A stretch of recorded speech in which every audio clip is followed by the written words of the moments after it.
Hi friends, welcome to my channel. இன்னைக்கு நம்ம இட்லி தட்டு இல்லாமயே இட்லி எப்படி ரெடி பண்றதுன்னு பார்க்க போறோம். இட்லி ரைஸ் வந்து 4 கப் எடுத்துர்க்கேன். இப்போ 4 கப் ரைஸ்க்கு நம்ம 1 கப் தால் எடுக்கணும். நம்ம எந்த கப்ல வந்து ரைஸ் அளந்து எடுக்கறோமோ அதே கப்ல தான் நம்ம உளுந்து எடுக்கணும். அப்புறம் 1/2 கப் ஜவ்வரிசி.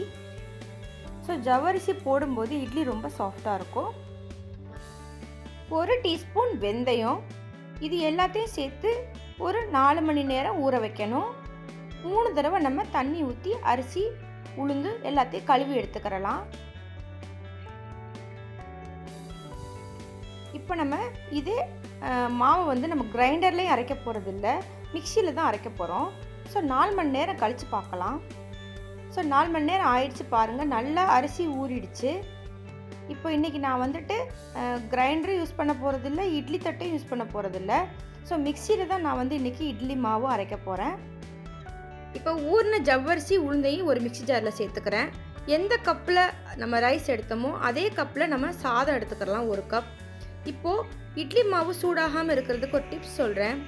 இந்த மாதிரி ஐஸ் கட்டி போட்டு அரைக்கும் போது இட்லி மாவு சூடாகாது, இட்லியும் நல்லா சாஃப்டாக வரும். இந்த மாதிரி வந்து அரைச்சி எடுத்துக்கிறலாம். உளுந்து ஃபஸ்ட்டு அரைச்சிக்கிறலாம்.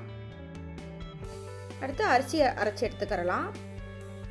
அரிசி பார்த்திங்கன்னா ரொம்ப அரையக்கூடாது, கொஞ்சம் நறுன்னு அரைகிற மாதிரி பார்த்துக்கிறேங்க.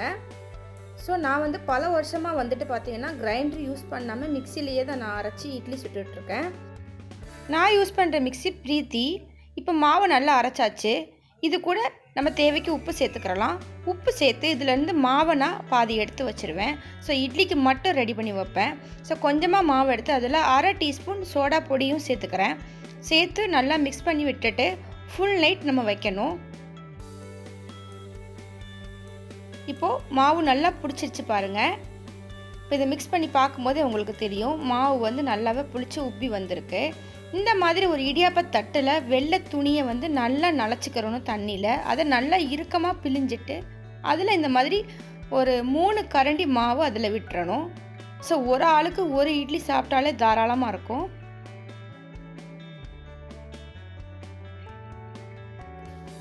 ப்ளஸ் இந்த மாதிரி நம்ம அவிக்கும்போது நல்லா சாஃப்டாக இருக்கும் இட்லி.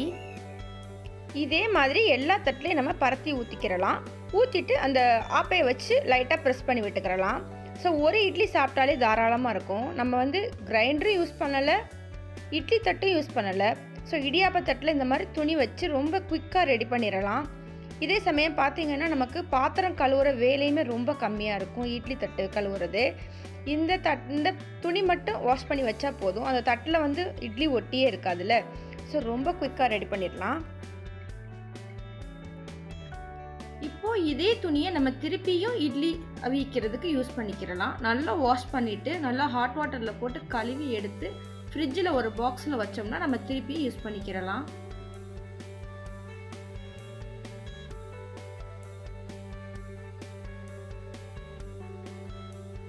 இப்போ இதை நம்ம ஆவியில் வச்சிடலாம்.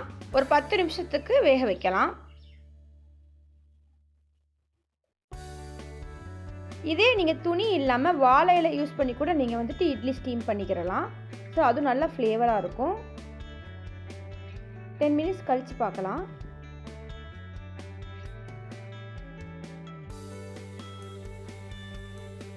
இப்போ இட்லி அவிஞ்சிருச்சான்னு பார்ப்போம். பாருங்கள், நல்லா அவிஞ்சிடுச்சு. இப்போ நம்ம இதை வெளியில் எடுத்துடலாம். இட்லியை நீங்கள் உடனே எடுக்கிறதா இருந்தால் பின்னாடி திருப்பி விட்டுட்டு தண்ணி தெளித்து விட்டு எடுக்கணும் அந்த துணி மேலே.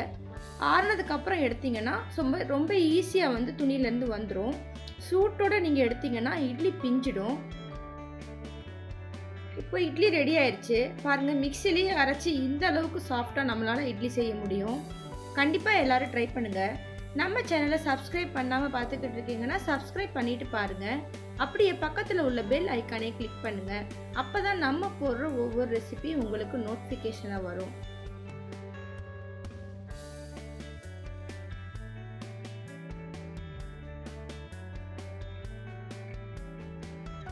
இப்போ இந்த இட்லிக்கு சைட் டிஷ்ஷாக சாம்பார், சட்னி, நம்ம சேனலில் ஏற்கனவே சாம்பார் ரெசிபி போட்டிருக்கேன். அப்புறம் பார்த்திங்கன்னா கார சட்னி ரெசிபி எல்லாம் போட்டிருக்கேன். அதோட லிங்க் எல்லாம் டிஸ்கிரிப்ஷனில் கொடுக்குறேன். நாங்கள் இன்றைக்கி வந்துட்டு சாம்பார் சட்னி இது கூட சாப்பிட போகிறோம். கண்டிப்பாக ட்ரை பண்ணுங்கள். ட்ரை பண்ணி பார்த்துட்டு கமெண்ட்ஸில் சொல்லுங்கள்.